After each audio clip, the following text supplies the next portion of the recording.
I see you found our little hiding spot in the universe. Don't get too comfortable. This is a place where you will find those with an experience that's out of this world, or possibly deep within your life. I welcome you to the Oracles with James Tyson. Lean forward and listen. We will pull you into a supernatural journey with guests from around the world, each one experiencing some of the most extraordinary phenomena this wee planet has to offer. Now, here are the Oracles with James Tyson.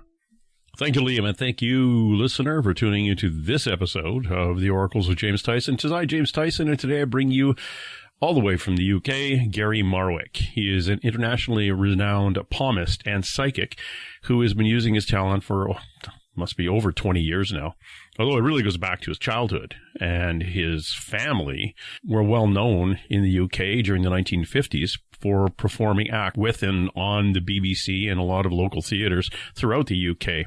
They were all into mind reading, escapology, illusionists, and palmistry. And face it, Gary's read the hands of thousands of people from around the world. In addition, Gary is a Reiki Master, a teacher and spiritual healer. He's also a qualified clinical hypnotherapist, past life regressionist, and runs his own workshops on the law of attraction.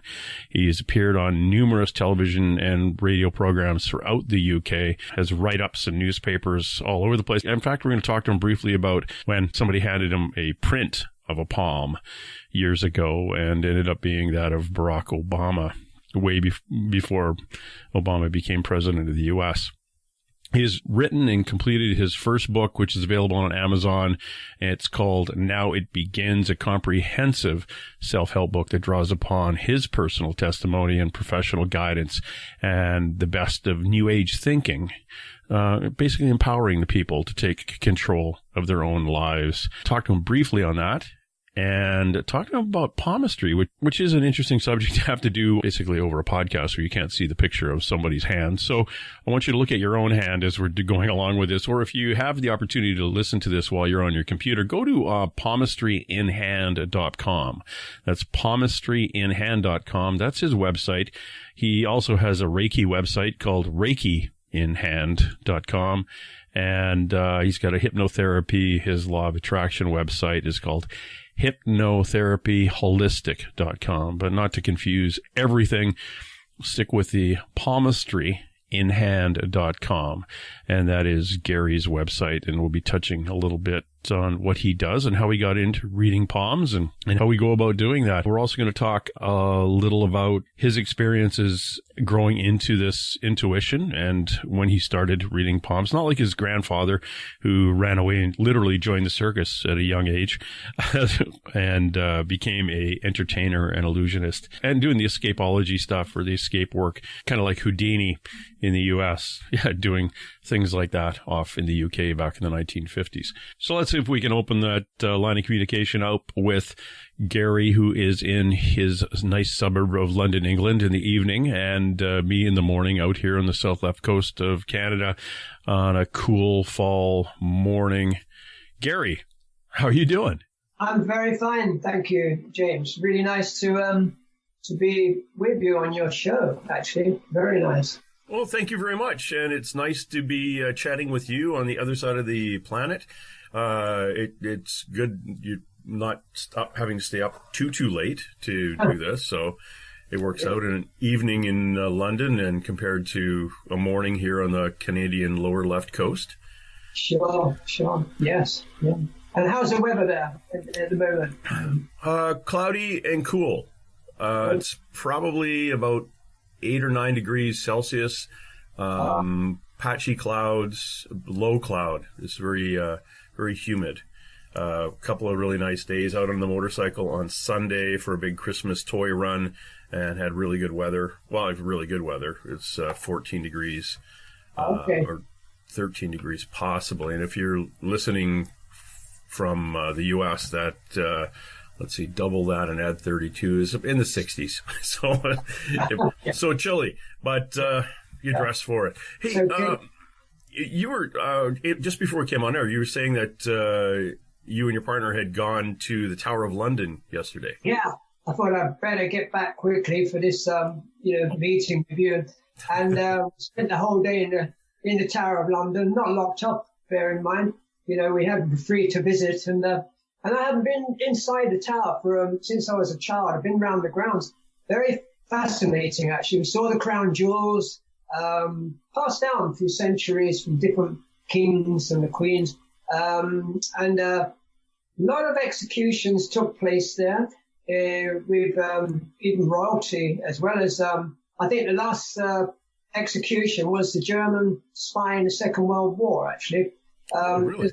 Yeah. Funny enough, there wasn't a lot of there wasn't too many torturing, not much torturing going on there. Apparently in England, which I think there would have been a lot around these times, but I think the majority of tortures and executions were in the 20th, or rather than tortures, executions in the 20th century, going back years. Quite amazing, isn't that, really? Yeah. Totally. And you have the Bloody Tower, the White Tower. I'm not a historian, but it's very interesting. 1,000 years, 1066, when William the Conqueror began to build the Tower of London, and it goes back a lot of history there. Very, very interesting. A lot of winding stairs, stone stairs, and very narrow sort of passageways. Well, I want to get over to the UK. I want to. I have a thing on my podcast where if people donate $3 a month, I draw names every month. On the 15th, I draw for a psychic reading, a past life regression, and another person will get a astrological chart. When I get up to a bigger amount, I only open it up for 3,500 people, which is actually a lot of money. So what I'll do is I'll draw names and I'll send people to the UK to do paranormal investigations and paranormal tours. That's great. That's fantastic. Because I'm retired and I don't need the money. I don't have a mortgage, but I like to travel. Yeah. So if I get the money comes in, then I'll draw some names and we'll go over. And actually, one of the things we're going to be doing is I just talked to a television or a film producer, and if I draw a name and that person, like, it brings their spouse and they like ghosts, and I'll take them over to the UK and with some of the UK paranormal groups that I know, and we'll actually film an episode. I'll do an hour show, TV show or YouTube show of a paranormal investigation at one of the historic sites. So it'll be a lot of fun. We can do that. That's great, because there's a lot of haunting going on in the past, from England, London, all over the place. Castles. It's even, when somebody wants to build or upgrade a road, you dig down one extra layer in a road, and you'll find all of a sudden you've got 30 graves, and you dig down below them and you've got like a Roman floor from a mansion somewhere back. I was like, what the heck? You're just one big archaeological dig. Yeah. Especially London, actually. London's got a lot of, there's still a lot of buried treasures, buried Roman, it's still underneath these buildings that haven't been excavated, and a lot of stuff now. Yeah, it's amazing. And I was watching a TV series at one time where the guys were going along the riverbed at low tide with metal detectors, and they were finding, stuff that was relatively modern, but they were finding pieces of jewelry that went back to the 15, 16, 1700s just on the riverbed. There's a program called The Mudmen, two guys, and they do that on the River Thames. They pick up even smaller objects, and they'll describe what it was, and that you may not have a clue, but a historian will say, yes, this was for use, this was the nail that was used for the coffin, and blah blah. It's fascinating, or stuff that they perceived may have accidentally ended up going down the loo at one time, or an outhouse, fell into an outhouse and ended up kind of going onto the gravel bed shores of the Thames. Yes. So that was this interesting conversation, but let's talk about you. Yeah.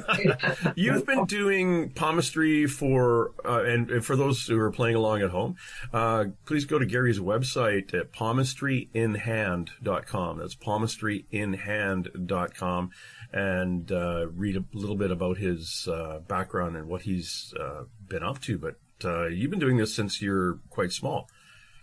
Well, the fact is, James, I mean, my grandfather and mother were quite well known in the 1950s, actually. And when they were at home, when my grandfather was at home, he would always test me with, from the age of about 5 or 6 years old, with side cards that he's painted, these special cards, or a pack of playing cards, and he'd hold them up and he'd test me, every one of them, what's behind that.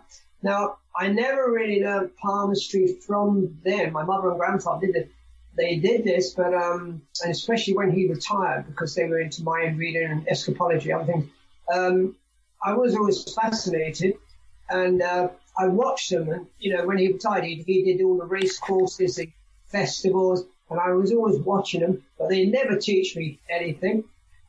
My mother, apparently, which I didn't realize till later on, only knew 3 lines on the hand.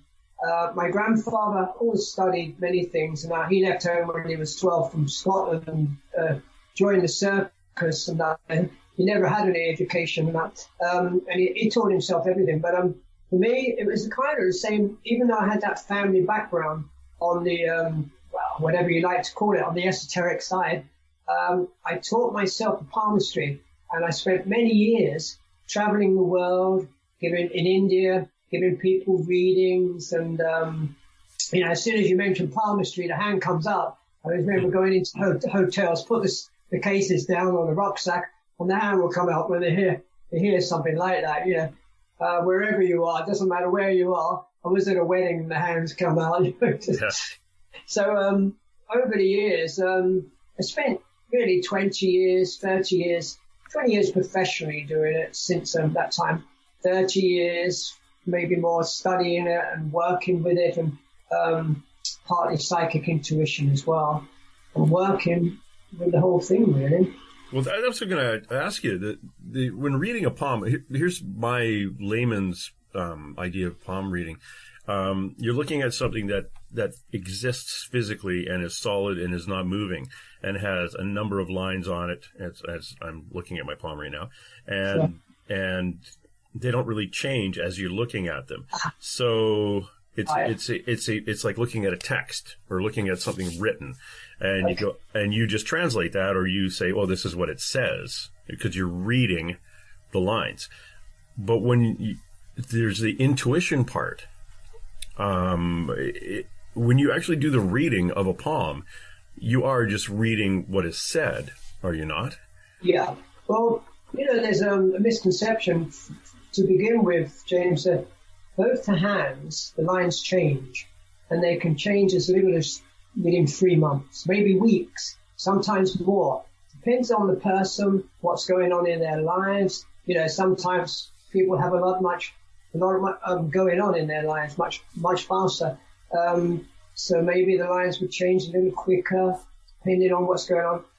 Nothing static. The only things that stays the same, as far as we know, are the fingerprints. That's how, in the turn of the last century, the Scotland Yard, the detectives were able to use those fingerprints for the criminals to catch them. And they're using that in the same way now with the digital, as well as other things. They're using that in a digital format now with the fingerprints and that. So, but palmistry goes back 5,000 years. Even in the Bible, I think Moses said to his chief men, he said, right now go out and find chiefs of each tribe. They said, how will we know that? He said, you will know by the signs on their faces and in the palms.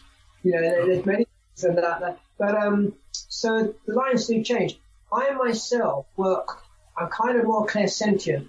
So I work on, you could say, a scientific, an artistic, psychic basis, with the intuition, which I've studied a lot of the lines and even the fingerprints, the nails on the hand, the health. The doctor would would look at the nails to see the different colours, the spots, the different colour. Black spots could indicate malaria. Not always, but, there's different signs and that kind of yellow, jaundice, hepatitis, stuff like that. So you look at the back of the hands, you look at the, but then you go the shapes of the hands, the characteristics. This is the shapes are the way the fingers bend. The long palm, the short fingers, short palm, long fingers. They can all have relevance to the characteristics, personality of that person. So when you I always look at it to we could say the outer edge, we have mounts just under the fingertips. Now these could be the mountains. And then you have the heart, the life, the headline and the lifeline, 3 major lines. These are formed from 8 weeks after birth. And you could say they are the A roads. And then you have the finer lines, the B roads. Or you could liken it to rivers and the seas and that flowing. So everything is kind of flowing. There are many people that they call themselves hand analysis, and they would work more on a logical basis, not so much using that intuition. Now, with me, it's kind of weird because my mother once said to me, you won't know what's working for you. And it's kind of true. I just read the hands, and sometimes it might be intuition. Sometimes it may be coming from from the lines, and I'm quite methodical. I'm methodical, quite a methodical person, but I would use that intuition, and that's more clairsentient, what I'm really feeling, what I've been given. Sometimes it might be, could be clairvoyance, clairaudience, but I'm more of a clairsentient. So as I'm reading the person's hand, I'm feeling my way, but I'm doing it so quickly, and as a matter of fact, that I'm not quite sure what's kicking in at the time, if you know what I mean. Yeah, which of your clairs are kicking in? Yeah. Yeah, exactly. and where are you getting the information from? It's when I was told, I showed my hand to somebody who is a wannabe palm reader, and I have this weird X at the base of my hand, where these 2 lines intersect. Where's the X? Sorry, where? Down in here, I have an X. In here, on the radio, I'm saying, right in here, I have an X. And she said, oh my God, very few people have that. That means such and such. And I looked at it and was like, yeah, I have no idea if you're right or not. But, there are interesting things. When I find other people who have that, we're very similar. Okay.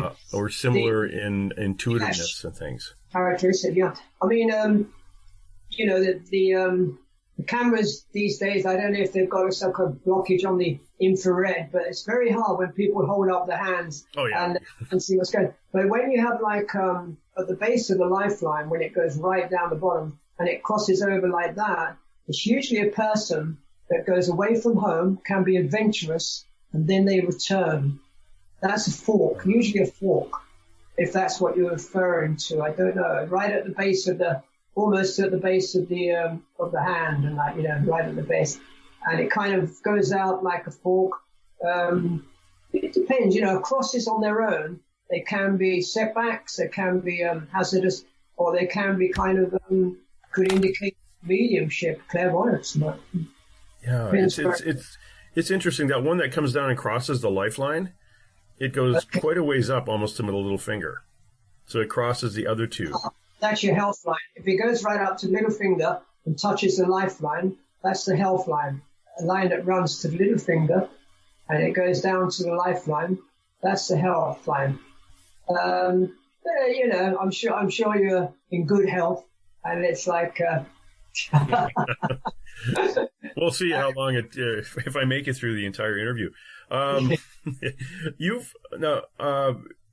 saying your grandparents. Were my mother and grandfather. My mother, your mother and your grandfather were actually quite popular in the UK in doing things were escapism, escape artists, and Was it your mother who did more of the intuitive readings and clairvoyance?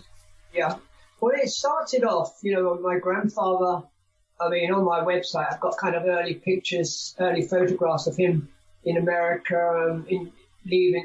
I don't think he did much. He was born in Edinburgh, but I don't think he did a lot in Edinburgh. He came to London. He did his early work and his traveling road shows and stuff like that. And he was a magician, and he was a member of the Magic Circle as well, but he started off with escapology, I suppose. He was the British Houdini in England, in the UK. He was the British Houdini. And I suppose after breaking a few bones and things like that and getting older, then he developed this mind reading. Now, the mind reading, this is in the 1950s. Not very, no one was doing this kind of thing. But the mind reading was a very sophisticated code. Now, my mother was very clairvoyant, and I think my grandfather was, but he developed this sophisticated code that my mother would sit in front of the, in an audience on the stage. They topped all the theatres around the country, England, Ireland, West. And my mother would be blindfolded. She was 14 when she went on stage. And my grandfather would go in the audience, ask her to reveal the name, say, like, of a person's driving license and the number of the driving license, and she would read it out, from his name and maybe the license number, many things like that. That was a code, but she became quite clairvoyant. Before my mother was on stage, he had a son, my grandfather, my Uncle Roy, and he predicted his own death at the age of 15, just before he was going on stage at the Royal Worcester Theatre. Kind of could have been an aneurysm, went to his brain, and then he died at 15. So my mother kind of relaxed, a little bit reluctant and very shy of the limelight. My grandfather, sort of being an authoritative kind of person, put her on stage, and she had to develop this, that was a very intricate code as well. But she was probably before that, because her brother was like that, very psychic and that, So it ran through the family there. My grandfather said one of his ancestors was dubbed as a witch. I don't know which one. Oh, wow. So it's gone on. When you say a code, is that when you say she had to learn the code, was that because it was an actual show that he would say something and it would give her the information, and then she would be able to, so it wasn't really the working on her intuitive abilities?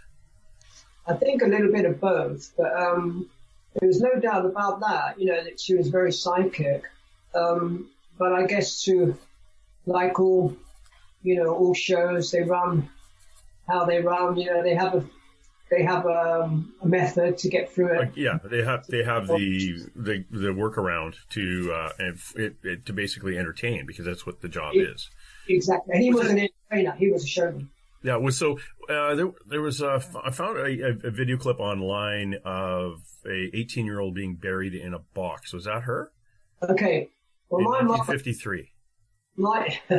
That was my mother had done this kind of thing, but she thought that was a bit of a silly act.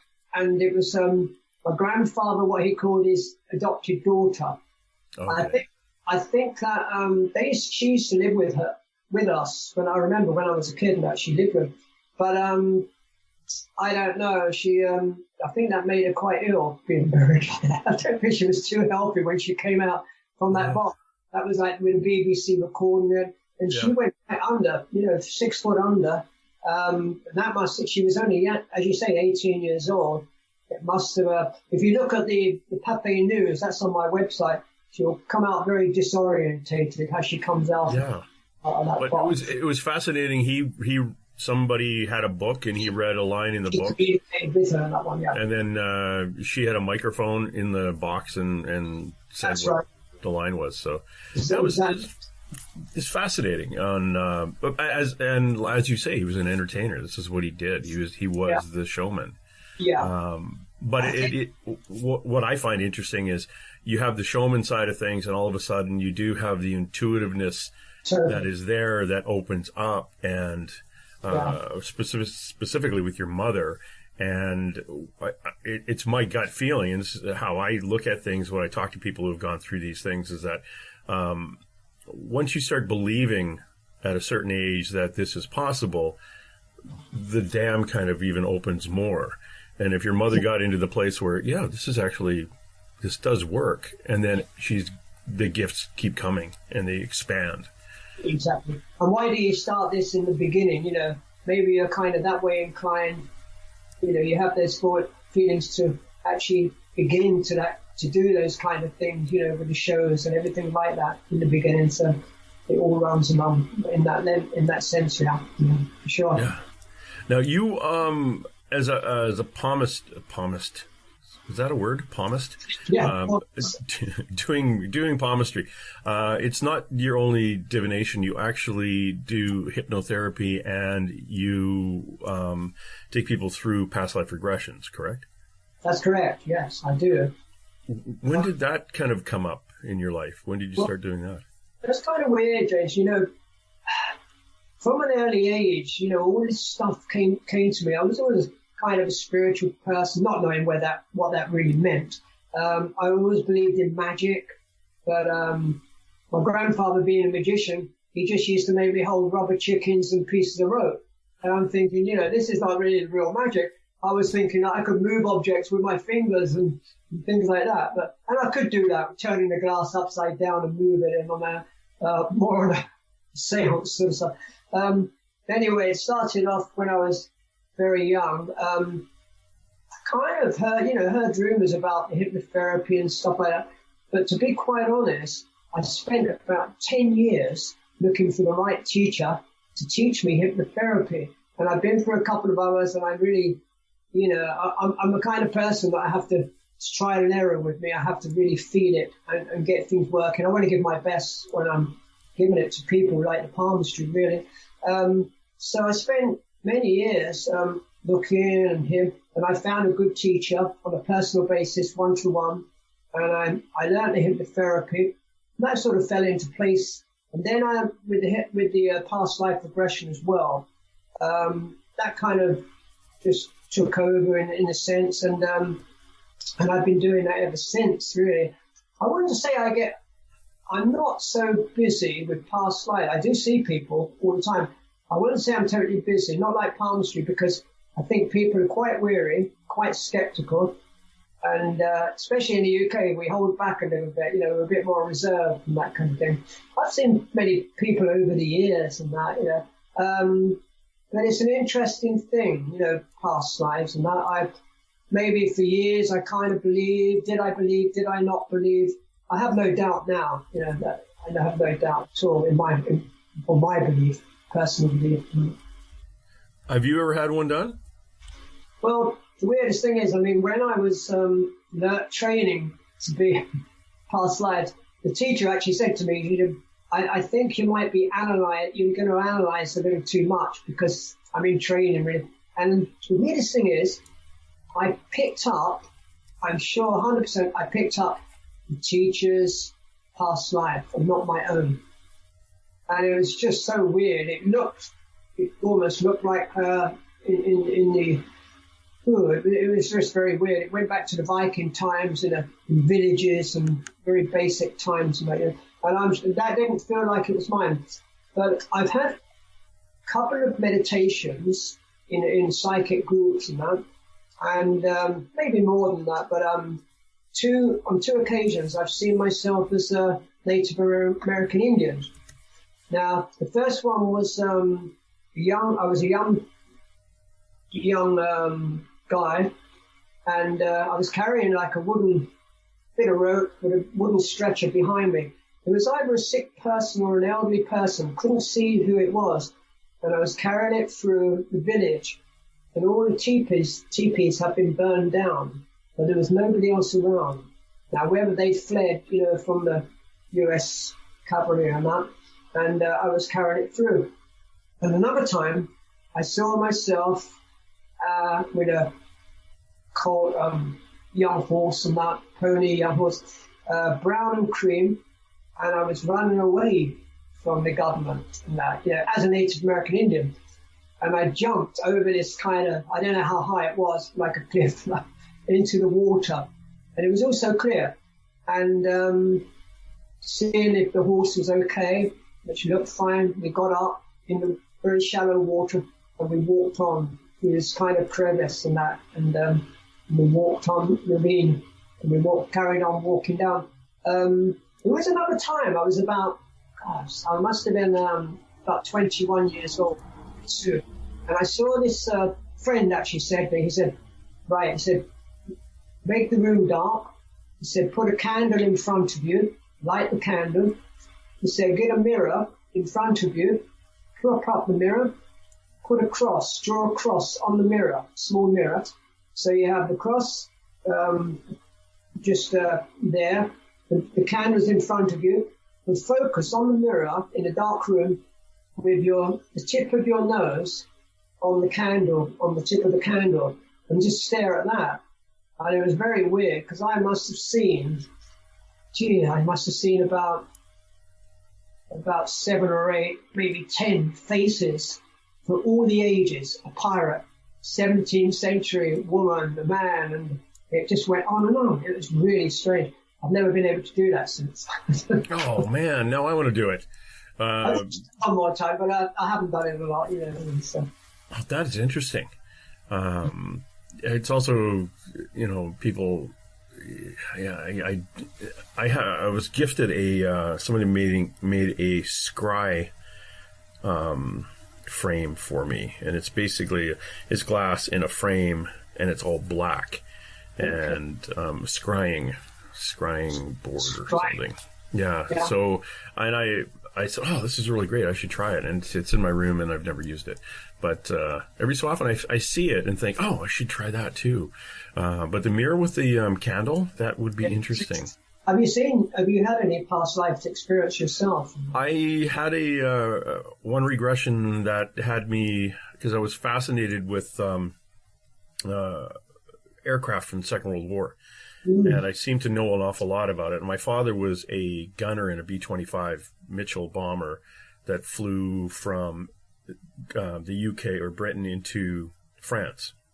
Wow. And my joke was my dad never actually, was at war against the Germans. He used to bomb the French.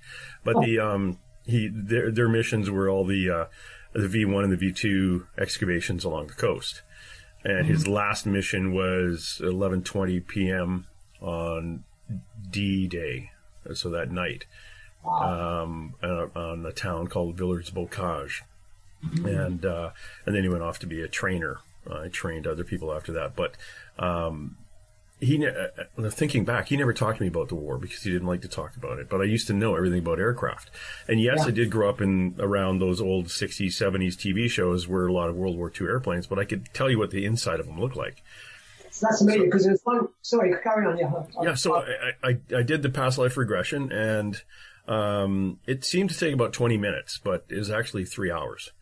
And it took about a long time to get hypnotized, and then after that, it was a 2-hour thing. And it was fascinating in hindsight, looking back, because I saw myself over top of a burning city flying. The plane pulled up. I could see the airframe of the windows, or the frame around the windows of the aircraft, and then I saw just the tail of it as it landed on a grassy field at sunrise. I hopped out of the plane. I was wearing kind of a lime green flight suit, baggy lime green flight suit with a yellow vest, like a life vest. A truck picked us up. I was smoking heavy. I had blonde hair. And then we got back to where the debriefing was, and we were all bitching and complaining because our officers were too late, and we'd been up all night, and why, we want to get some sleep. Well, I was in the Luftwaffe. Wow, really? Yeah. So while my dad was flying from France to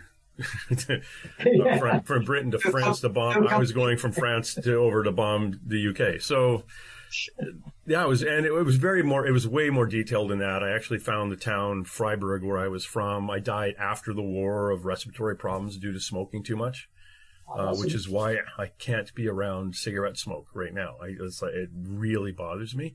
And now I go, oh, I've kind of joined those two things together. That's why, because that's killed me in my other life. And I'm just upset because I don't have the hair that I had in that life. But that was one of them, and the other one was more of I got a glimpse at what started off. I thought it was going to be a past life thing, but it was more of another life as opposed to not a past life. We determined that my higher self is my spirit guide, right? And it's an ET. So my higher self is an ET, and I actually went to the planet this being lives in on, and yeah, it was amazing. That was a real eye opener, because years ago I was told that my spirit guide was described as being looked like somebody from Egypt from 30,000 years ago, and had never been terrestrial. And it went right over both of our heads, a psychic and myself, that if you're not terrestrial, you're something else. And yeah. A shaman looked at a photograph I had at a paranormal conference, and there was a bunch of energies behind me, and he looked at it and says, "Oh, your spirit guide's an ET," and he walked away, and I went, "What? What do you mean? Derek, get back here." He goes, "Oh, your spirit guide's an extraterrestrial." I've written a book, still got to be edited, should be out next year, and it's about someone who goes back through 3 lives. During 3 lives, she actually meets this other person, but he's not from this planet. He's from somewhere else, and he guides her all the way. And it's quite an interesting journey. It goes way back to the biblical times, and a lot of factual things in it. And but it's and it connects with the different planets and everything like that. Quite an interesting journey, really. That would be interesting. Especially the things that I'm bumping into, especially doing this and going to conferences and talking to people who are woo-woo like us. I'm learning a lot more, and I think this is one of the reasons I have the show is that yes. I just have way too many questions, and I just want to talk to people who have possibly more answers than I do. Now, get back into your palmistry. And if you just tuned in, we're talking to Gary Markwick. He's a palmistry guru out of, out of the UK. Look at his website, palmistryinhand.com, and you can learn a lot about Gary. In palmistry, Gary, I've seen those big, like, posters with all the lines on it and all the arrows pointing at various things. Kind of getting back to the, or what I perceived at the time was like the stagnant idea of where the lines are, and they don't really move. But since you've told me that they do kind of transient. They are a little more transient on your hand. How and again, just going back a couple of thousand years of people reading palms. How do you know when you're reading and you're looking at those and you're actually seeing the lines, and in your training and your practice, being able to say, "Oh, this is who you are"? Are you reading who they are at that specific time, or do you give them a little bit of history, and do you actually say, you will have a long life, or you're going to get hit by a bus on Wednesday, kind of thing? It's I try not to go down the path. I can help them. Yeah. Like it's better not to be on better be in the house Wednesday. Oh, look, your line just changed. That's good. When you are doing a reading for somebody and you're going through the basics of it, on how basic this art can be or this science can be, when you're looking at it, how do you receive the information? You said earlier that it was some of it was intuitiveness coming through. Sometimes you almost like it's a channel, but when you're doing the physical reading, is it a pretty basic? I guess so. I mean, I would start off looking at the basics of the hand, and like I said, the shapes and everything. Now, this is forming the sort of characteristics of the person, or not forming, showing me their characteristic. And there are many kind of shapes and signs that will give a weakness to the character, strength to the character. For instance, I would explain, when you look at your thumb, now you can have a wasted thumb. So right in the middle of the thumb, it can go in like a waist, like a human body. It can. Now, if that's wasted, that person can be very diplomatic in putting their words across to the other person, like, speaking well. But could be indecisive. Now, when there's what we call a phalanx, there's a line in the middle of the thumb that goes right across. If you're looking on the palm side of the hand, on the hand, there's a line that goes right in the middle there, the middle phalanx. Now, if that's kind of so you take the top half of that, and if that's very short, and the bottom half is longer, that person will be. You see a lot on teachers' hands. They will be thinking too much. They think a lot. Maybe now this is the logic. The bottom half is the logic. The top half is the will. So there's a lot of thinking, not enough action there. They could be an active person, but they're definitely thinking a lot. So these are basic characteristics. Now Napoleon, he judged his men by the thumb. He judged his generals by the thumb, because a strong thumb is leadership and stuff like that. Julius Caesar looked at the back of the hands of the person to judge them, because if it's quite coarse with hairs, they're pretty.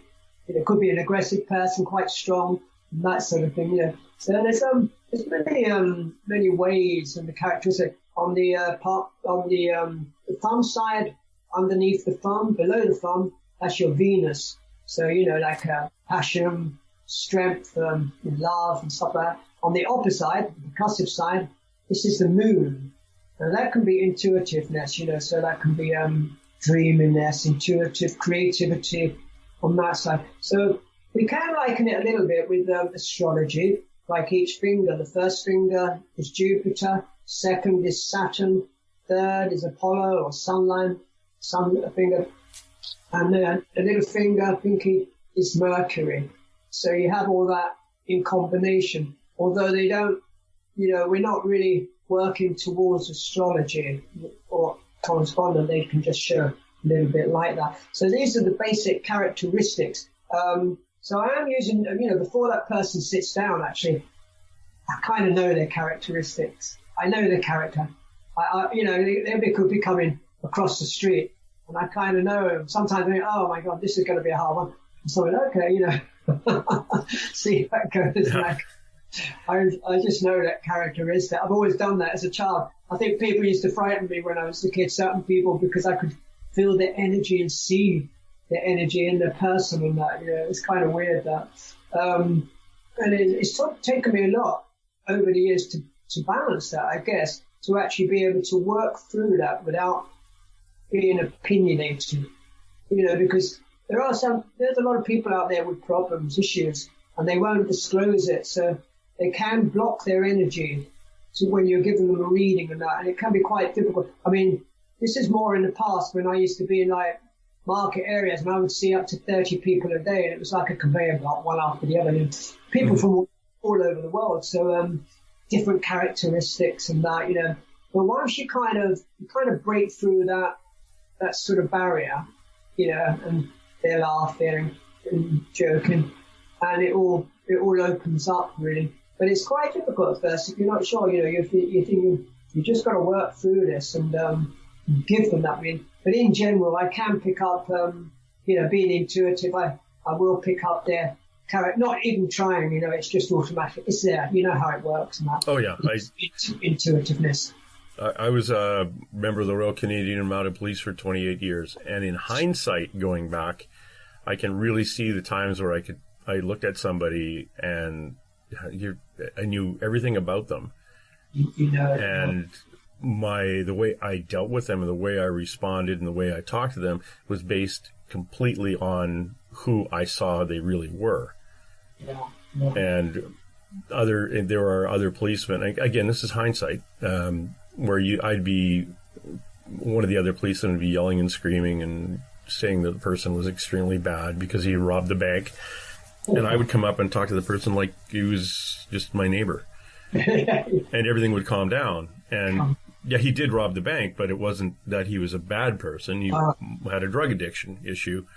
And that challenge got him into a place where he needed to have money. And it wasn't like he robbed the bank, shooting the place up. He passed the note and walked out. Did he do something against the law? Sure. But was he a bad human being? No. And you saw that straight away. That and I could feel it. So when I spoke to the person, I didn't speak to the person as a quote unquote bad person. I talked to them as a person that was broken. Yeah. And my supervisor once wrote me up a thing saying I was very empathetic to people, and as a result of that being empathetic, a lot of they would basically tell me their whole life story, the suspect, and I get an idea of what was going on. And when I wrote out my court documents to process them through the system, it was all based on helping them as opposed to punishment. So it was, it worked out really well for everybody involved, the victims and the accused, and I never got too stressed out about dealing with these people. But it's interesting how you can see that when our brain allows us to see it. I think you heard the word there, the empathy, and being empathetic. You're giving a person time, and you're open and you receive it. But just out of interest, when I was younger, I always wanted to join the Royal Command, the Royal Mounties. Yeah. I always fancied doing that. Never did. You should have. You could have come out. Actually, we had Edgar Allan Poe's son. He was in the very first.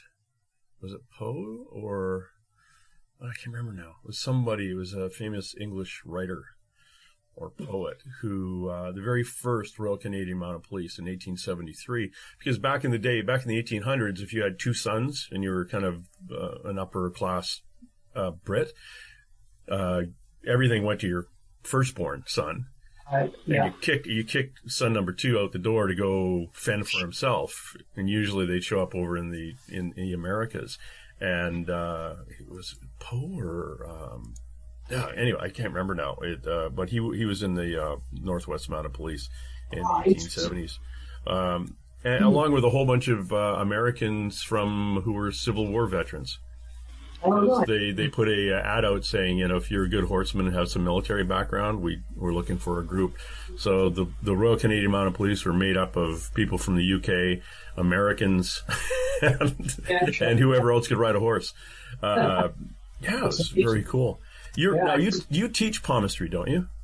I do teach. I run 10-week workshops online. I did one to Florida actually a while ago. It takes a lot of dedication, You've got it. It's like learning a language. You can learn stuff. I can teach you in 10 weeks, and you'll have the base. You'll have the knowledge to be able to give readings and that. No reason why you shouldn't. But it's a dedication, and I'm beginning to wonder, how many people are really dedicated to carry it through afterwards, after they've learned it. I don't know. I mean, I'm not. I do a lot more readings than I teach it, but I do teach it, and I'm doing it more on a personal one-to-one rather than groups. Actually, I like to teach on a one-to-one level. It gives that real.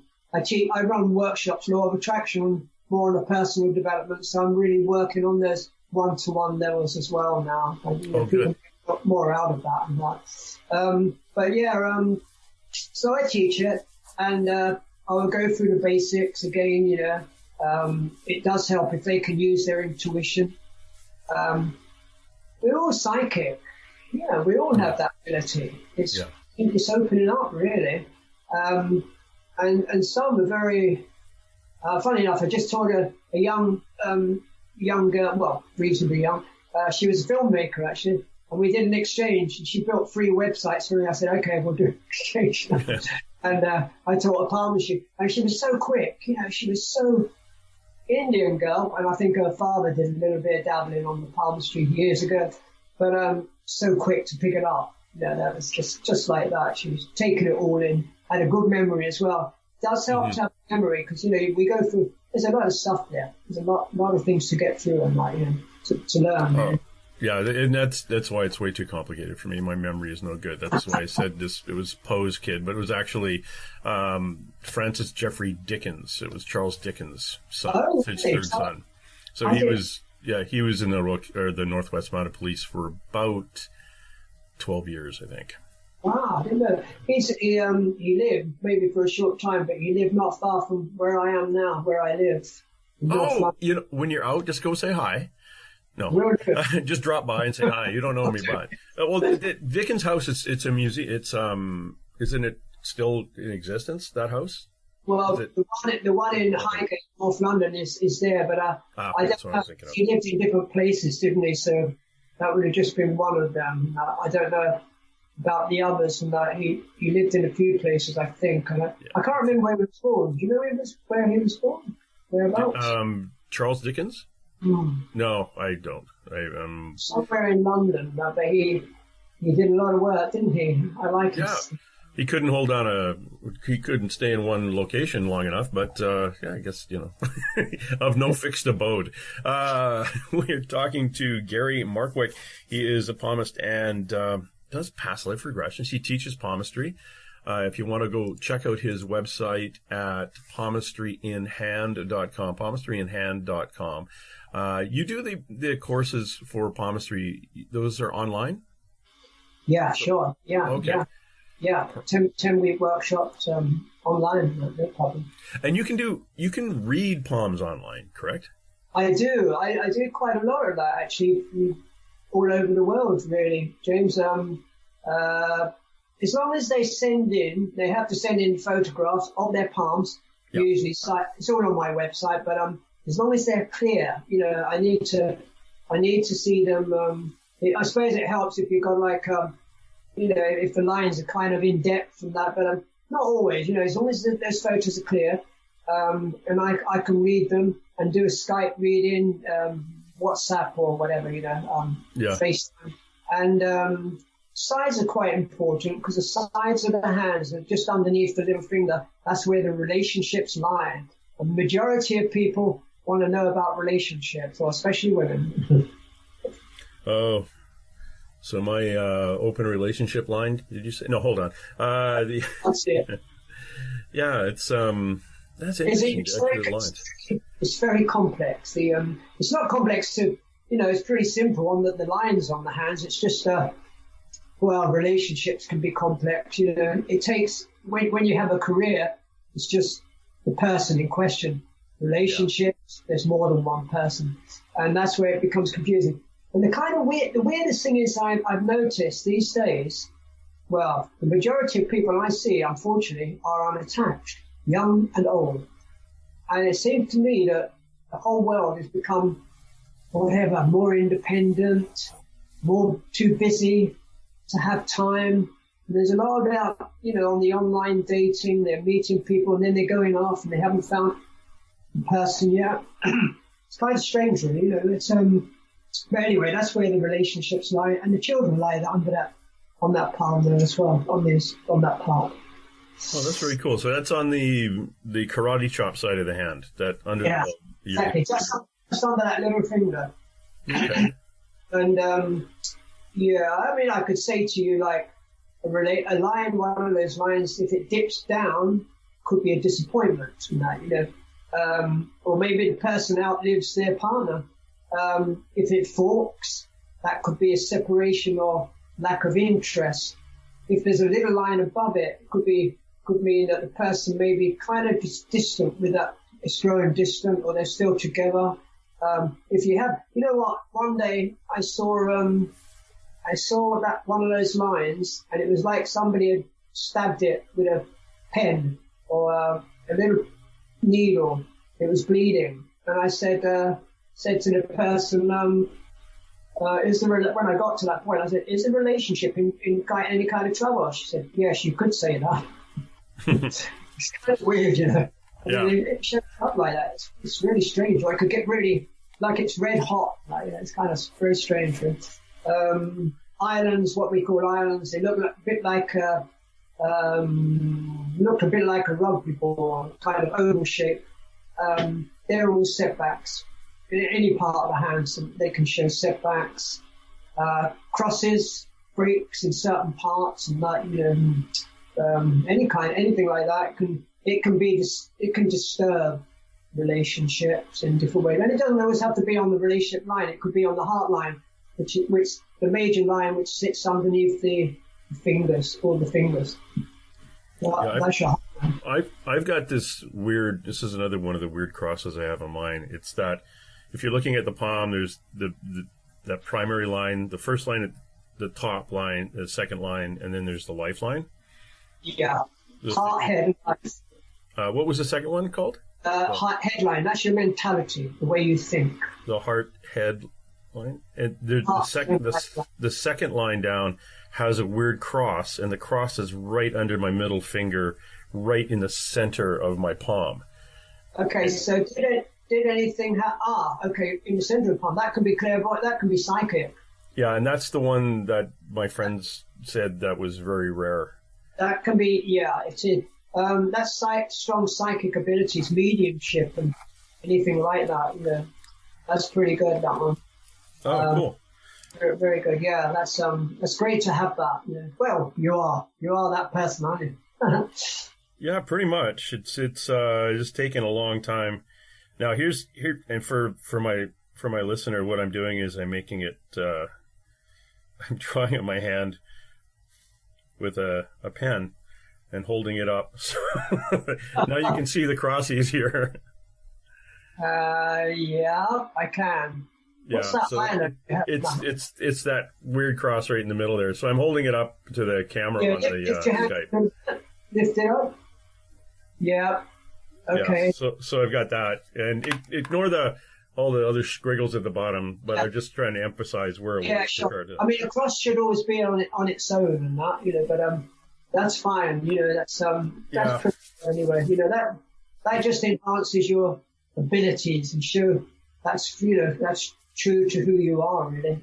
It's funny. It's like as we're talking, I'm just constantly looking at my hands now, and I'm going to be focused on everything. I'm like.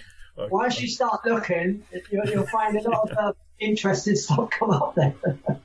Yeah, you do your so. I was reading somewhere that somebody showed you an actual palm print and had you do a reading from a print of somebody, and who ended up being quite famous later on. And it was Barack Obama. Oh, right, okay, yeah. I mean. News of the World newspaper, they're defunct now, and actually they're going into trouble on it. But for 100 odd years, they were about the News of the World were quite big. And this journalist came to me and said, "Can you just get the paper he gave me was about? Well, it was very small. It was just there was a palm on it. I could hardly see the texture. It wasn't very clear. Anyway, he gave me that. He said, "Could you read this?" And I said, yeah, well, I do my best. Usually I read both hands. There was only one little piece of paper there. And I said to him, I said, this guy, first, something happened in his early 20s. I don't know, I said, I think he'd reached his peak when he was about 48. And then the journalist asked me after, he said, do you know who this was? Do you know who this is? And I said, no, I don't actually. It could have been anyone. To be quite honest, I thought it was a labourer because he had calluses so strong on his hands, and I thought it was someone digging up roads and that kind of thing. Anyway, so and I just said, no, is it a politician? He said, yeah. Do you know who it is? And I said, is it Gordon Brown? Now the funny thing is, but the weirdest thing is, on that day, Barack Obama was with Gordon Brown, our Prime Minister at the time, on that day in London. And it was just before his presidential election and that kind of thing. And I said a few things. He said, yes, you were very accurate and that, yeah. But to be quite honest, it did not look like a president's hand. Whatever a president's hand looks like. I mean, now I'll give you an interesting thing here, actually, James. You know where I've told you there's the heart and the headline on the hand. Yeah. Now, some people have one line. So you've got all the mixed emotions, the mentality into one. You don't have the two lines, you just got one going right across. Now, that's called a simian line. And I've seen a few people with that. I've seen quite a few people with this. They can be very obsessive, intelligent, getting what they want, and sometimes they're not always looking out for others. They're going to achieve what they want. You know what I mean? They're quite head first, think later. Robert De Niro, Meghan Markle, Hillary Clinton, Tony Blair, they've all got this marking. Tony Blair had it on both his hands, and I think Hillary Clinton as well. So you can see this kind of the energy there, you know, head first. Focus, yeah. And a lot of people, there are many people that have that one line, and it's they need to step back sometimes and relax, you know, because they're just full on, they're head on there, you know. It's interesting, you know, certain markings like that can come up and that. Yeah, it's interesting when you were talking, when you saw the calluses and you thought, well, this is going to be a laborer, and it kind of teaches us, or reminds us not to be polluted with what you see, but go with what you feel. And, you know, like amateur palmists. Now, I've seen so many people that say, oh, I went into a pub and the person's told me I'm going to die. You know, because they've learned a little bit of palmistry. And then, whoa, you've got a short lifeline, you're going to die. And that's a classic thing. I hear that. I've heard it so many times that it frightens people, especially if they're young. You've got to be very careful what you see them. So it's a bit like Sherlock Holmes. You're putting all the pieces together of the puzzle. You're piecing it together, and through experience and not being too opinionated and forming conclusions in the beginning, and just allow it to develop, you know, shape that picture. I mean, there are certain things, you know, like I said to you with the simian line, that can be, that shows that kind of characteristics and that kind of, you know. But there are other things that you've got to be, especially with health issues, you know, you've got to be very careful. There's a lot of people in India, you know, I've got old palmistry books, 100-year-old palmistry book, Indian palmistry, but they'll say, if you have this marking, your husband will surely finish you off with an axe. If you have this other marking, you will surely drown by sea. You know, that kind of thing. You know. Okay. quite heavy, really. And when I first learned palmistry, it kind of scared me. You know, thinking, oh my God, I've got this marking, I'm going to die. I've got this marking, I'm going. You know, so it's so easy to get the wrong idea. And I almost stopped doing it. I think I said I don't really want to carry on with this. You know, it's too scary and that. But I carried it on, and you know, you can create a balance.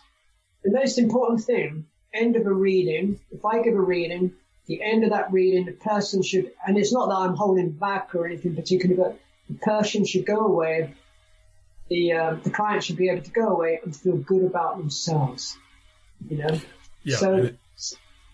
So I'm picking out negatives. I would never frighten anybody. I would never tell anyone they're going to die. If there was some health issues that I saw on the hand, I said, have you had any problems in this area? No. And then, well, okay, that's fine. Maybe there's nothing there, but might be good to get it checked out or keep monitoring something like that, you know. But you've got to be very careful, because especially young people, you know, you can put it into their heads and stuff like that. Yeah. Right? One woman come to me once, this was years ago, and she said, my mother went to somebody, she couldn't remember who it was, whether it was a palmist or a tarot reader, clairvoyant, and the person told her she was going to die at 32 years old. She died at 32 years old.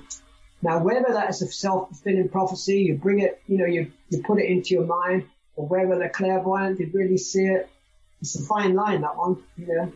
Oh, that's a friend of mine, Mariad Morgan, who's a psychic and who is was a psychic to politicians in the U.S. and very famous people, still is.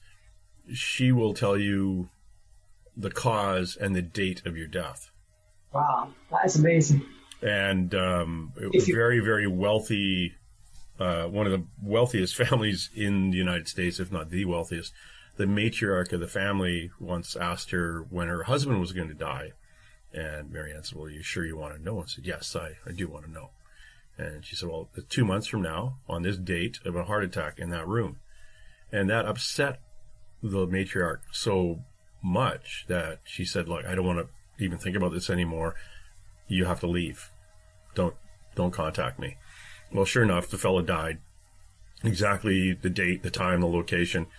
And this lady had never told anybody else what Marianne had said. And after the funeral was over and the wake, and she happened to have all the family together and said, if you guys ever want a psychic that's really good, get a hold of Marianne Morgan. But that was it. But to ask the question and to get the answer was psychologically devastating for the woman who asked the question. So you don't want to come up to a psychic. If you have a psychic and you say, I'm not feeling well, do you think I'm going to come out of this okay? A lot of times we will not have the opportunity, our lives, our energies will not put us in a position to have a psychic when you have that question, because you are not supposed to have the answer. No, certainly not. No. Yeah.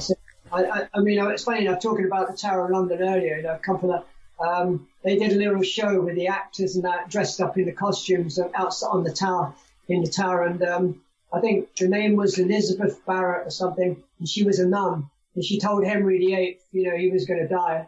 So that was her lot. They executed her. Yeah. He died. I don't know how soon afterwards and all that kind of thing. Yeah. And I think the strange thing was, I think the last person to be tried as a witch in the UK was a Scottish woman. What was her name? Duncan something. And she was in I lived in Portsmouth. Anyway, she said to someone, the woman, she said, I see your husband under the sea, and he's trapped. He can't get out under the sea and that. Anyway, so about, a few days later, there was a knock on her door. These two guys come up, and they said, how do you know about this? This is after the war, I suppose, or just during the war. How do you know about all this? And what it was, these young guys were all trapped in a submarine under the water, and she saw it, and she was tried for witchcraft. That was quite late. That was in the 1950s, I think. Good Lord. It's quite late, actually, yeah. Quite strange. Yeah, that is weird. A friend of mine who's a Montana Jordan, she has relatives in her family who, I think two of them, one died in jail and the other one was executed in the Salem witch trials. Wow. And my mother's side of the family, again, we were talking earlier off air about Ancestry.com, they arrived in Plymouth and Salem in the 1600s. And that's the intuitive side of my family. So I keep thinking, oh my God, they dodged that bullet or dodged that rope or burning stake, because that would have been the intuitive side of my family showing up in North America in the 1600s. So yeah, it was an interesting time. But to be to be charged with that in the 1950s. I think it was late 50s as well. The late 50s, yeah. Quite late, which is quite incredible, really.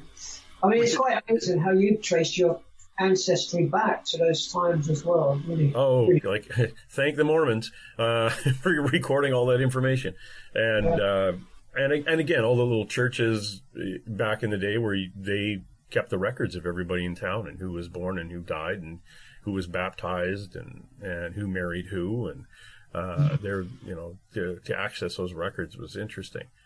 And then every so often you might get somebody hung. This is kind of funny too. James Tyson, the name that I go by here, Tyson is my father's middle name. Right. My surname at birth is Brown, James Brown. Okay. But rumor had it there was another James Brown out there, so I used the Tyson. I went back on the Brown side of the family in 1535. Wow. There was a whole family And my ancestor in that family's last name was Brown, but everybody else in the family, all the other sisters and brothers, last names were Frones, F-R-O-W-N-E-S, Frones. He was Brown because of a clerical error in the census in 1535. Right. Okay. So the reason my last name was Brown was a clerical error. That's great. And where does Frone come from? Is that originally British, English? It's an English, yeah, Frones. Well, it's hard to say because it was also, I kept going further back on that line, and I'm into France.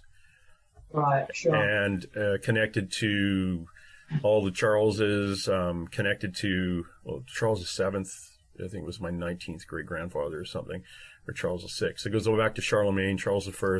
Then it was into royalty in Luxembourg, Denmark, and Spain. And then there was a weird branch of the family that kind of pittered off into Rome. And some guy who was a nobleman who worked or ran a little outpost in what area would be Tunis now, where they used to kind of monitor the barbarians coming through into the Mediterranean. So because there is historical records of these humans, there is a connection, so they can keep following it back. But when you get back that far, your family has branched so many directions. Sure, yeah. And intermarried with so many different people. It's interesting to follow the line, but to have that person, would their DNA even be mine at that point? It's so watered down with hundreds of thousands of other people. It's kind of like saying we could all be direct descendants from Jesus. Oh, heck, or like you say, Charlemagne, with 4 wives and 8 kids each. We're all. It's like Genghis Khan, I think. Was it Genghis Khan or one of the Khans who basically, with 30% of some part of the world was connected, all genetically connected to him, because he was a prolificer, running around, spreading the seed, as it were.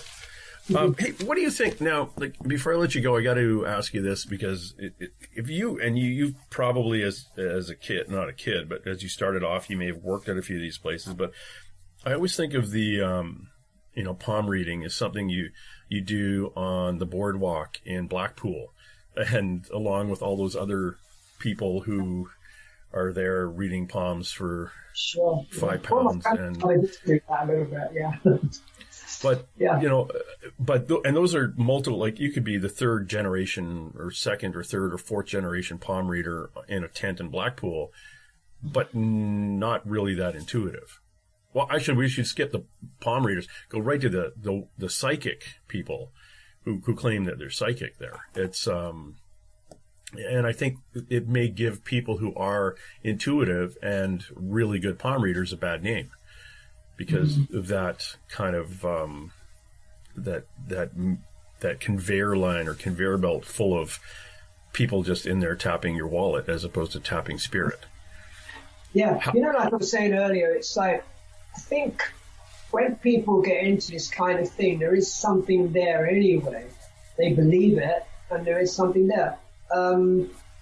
There are gypsies that could be very spot on, but maybe they will just tell you something to get the money and that kind of thing. So it's a fine line. There are people even here in London. I've stopped about 3 or 4 people parting with their money, £600, $800,000, just because the person's gone up to them and said, they told them something, maybe, with the palmistry, and said something very spot on, or maybe, they picked something out, and the person's down on their luck. They're quite shocked about it.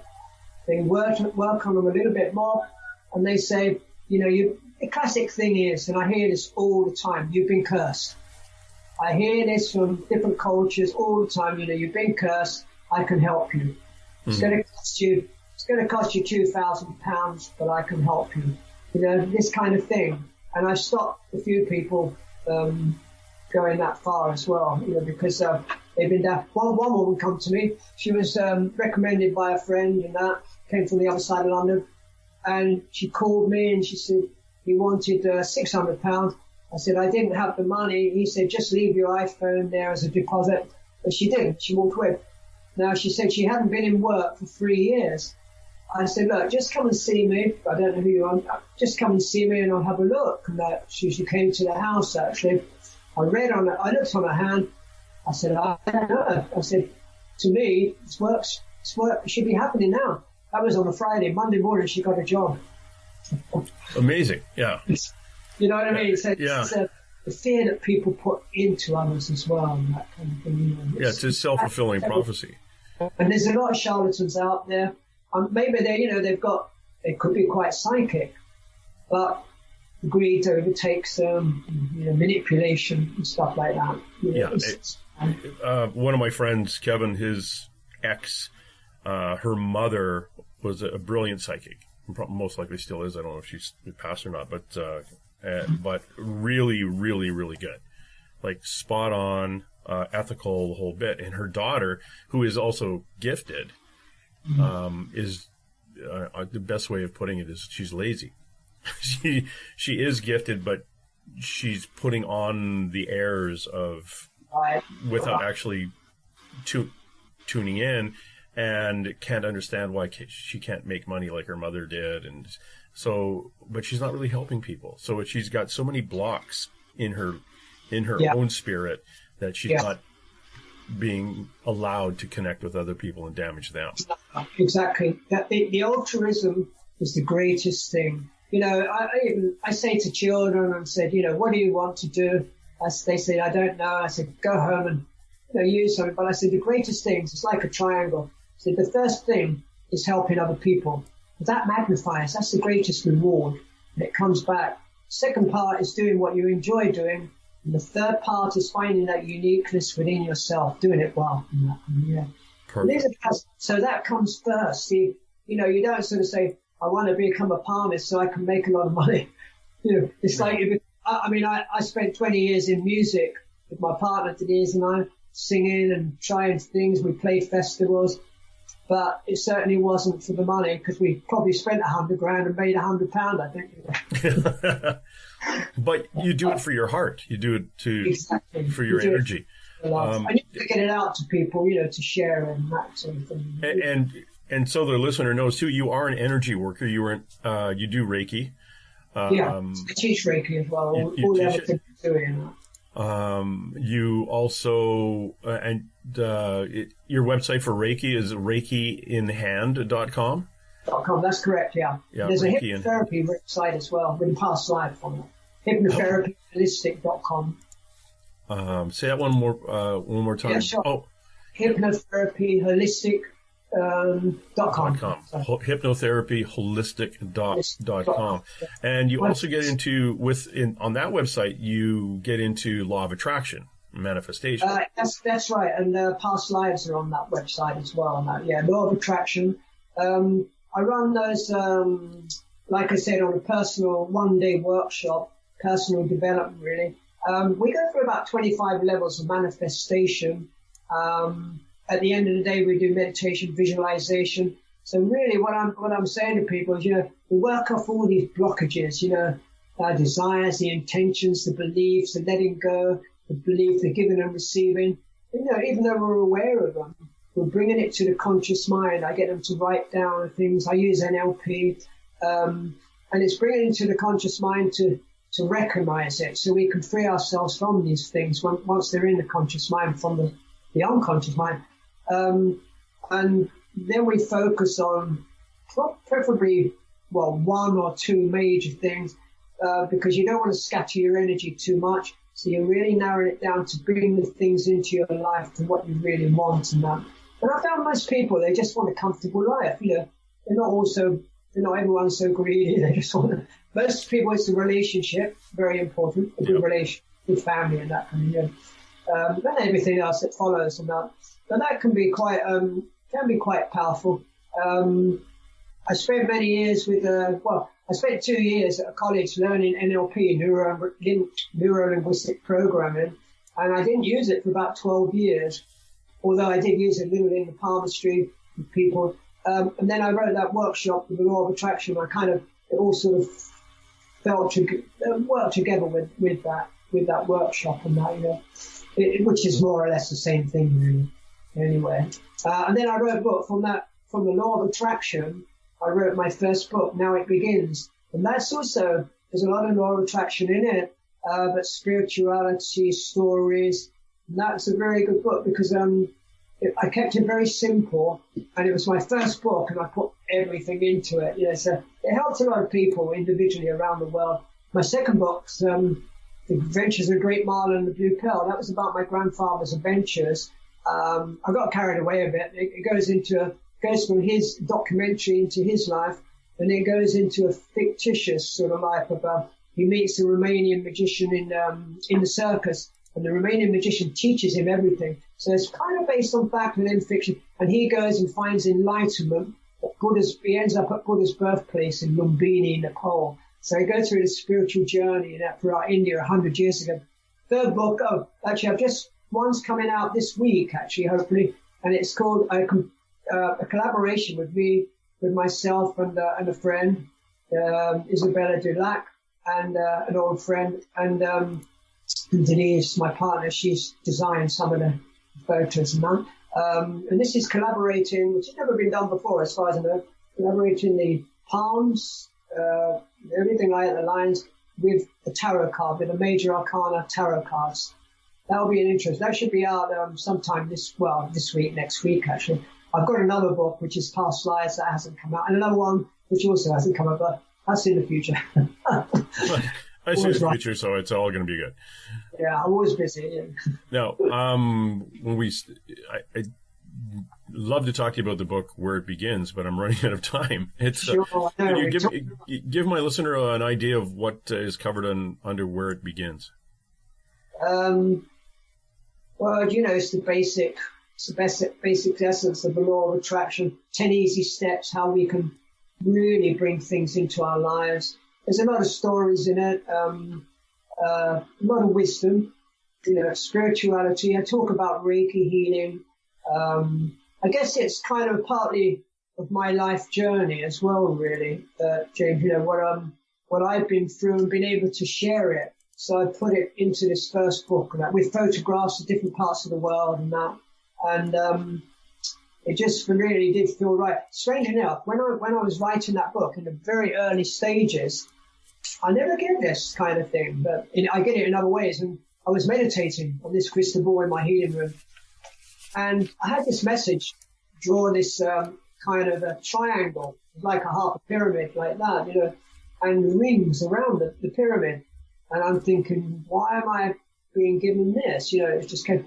And then I said, who are you? Who's giving me? She said, the woman said, my name's Marina.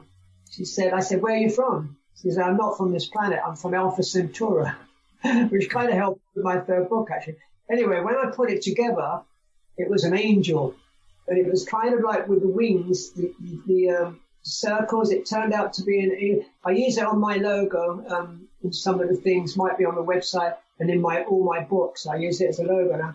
And it was kind of really a great auspicious omen. It just really just put the book together. It was quite amazing, really. Channeling. Yeah, and that book, you could, if anybody wants to look or try to track it down, just Now It Begins.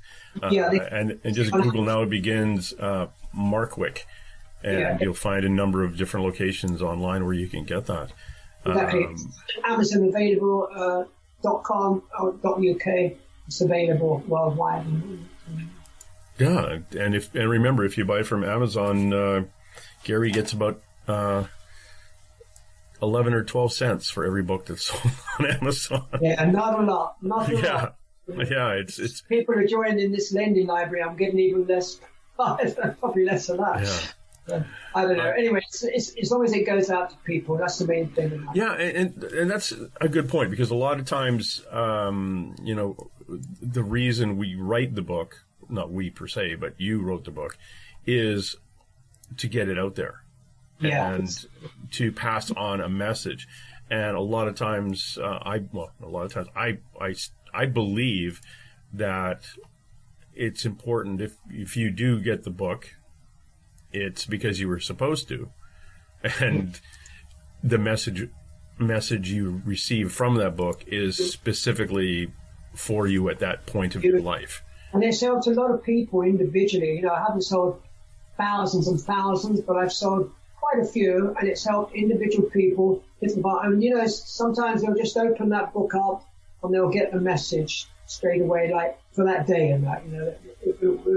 So many people have said that to me. And some people have read that book 4 or 5 times and that, so it's been a good one. I like to get that feedback from people. It's really nice. Really.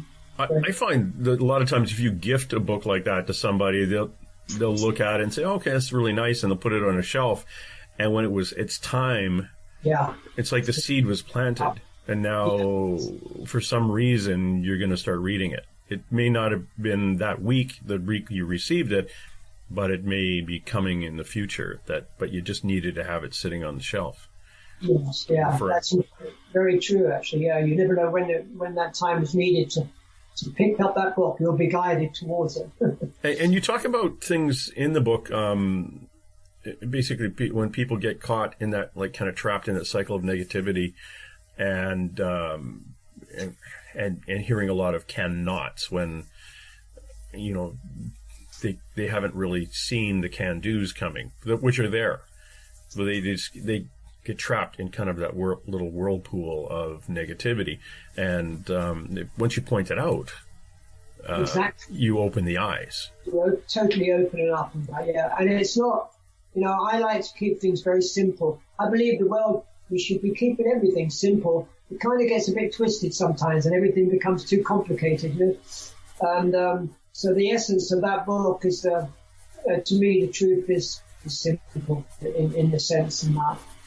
Yeah, one of the biggest things my bosses used to say, or I guess the bosses I used to have in the mounted police, it was a KISS principle. Keep it simple, stupid. You know, don't overthink things. Just here, this is the easy one. This is the basics, and our training was chopped. All the fat was taken off of it, and if you had to learn how to do A, then that's what you got taught.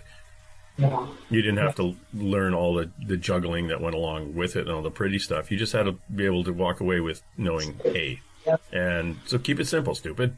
Once we analyze too much, you know, it's like the intuition. The intuition comes like that, as a spark. You don't know where it's coming from, higher self, and then you start analyzing it and you lose it. You know, and then you become confused. You know, it was this way, which way am I going? Instead of really bringing that intuition through to the heart, because we can analyze things too much with the mind. And that causes a confusion, maybe even tell us lies. When we work it through to the heart, we can get to know what's really true to ourselves. And it's a long journey. That's a long journey from the head to the heart. Not everyone makes that. Yeah. And a lot of times when you do finally make that journey, there's no reason to be here anymore and you get called home. Yeah. So take your time, experience all this stuff on your way from heart to head. Yeah, it's great. We've been talking to Gary Markwick. He is a palmist in the UK. Actually, he's a palmist around the planet. If you want to look up anything to do with Gary, please go to his website, palmistryinhand.com. Also, he's got a Reiki website, reikiinhand.com. And again, hypnotherapy, past life regression, and the law of attraction at hypnotherapyholistic.com. Yeah. Gary, thanks very much for your time. I know it's well, I shouldn't say it's really a pleasure to speak with you, James, and keep up the psychic work and the interview, and you're doing a great job around the planet. We all need it, huh?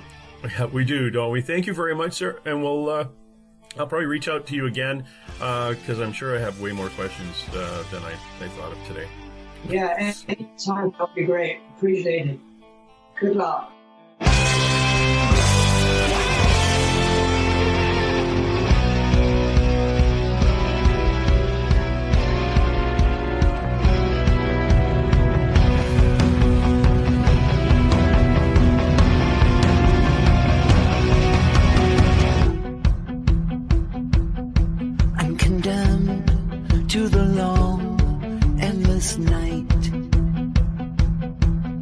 I live in the absence of light,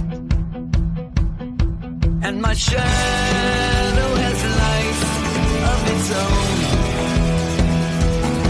watching you while you sleep all alone.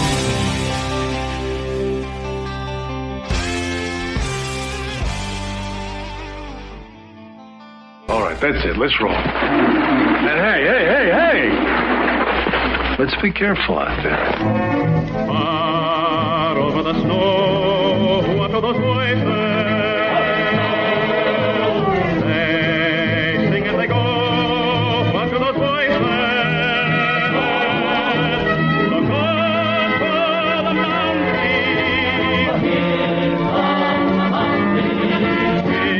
Because somebody hide, somebody better hide on through the hill, like a pack of angry wolves on the trail. We are after you, dead or alive. We are out to get you, dead or alive. And forget your soul. If you're the one, better run away. Son, you are done. Throw your gun away. Here come the Mounties to get the man they're after now. Run through the hill like a pack of angry wolves on the trail. Dead or alive, we are out to get you, dead or alive. If you're the one, better run away. Son, you are done. Throw your gun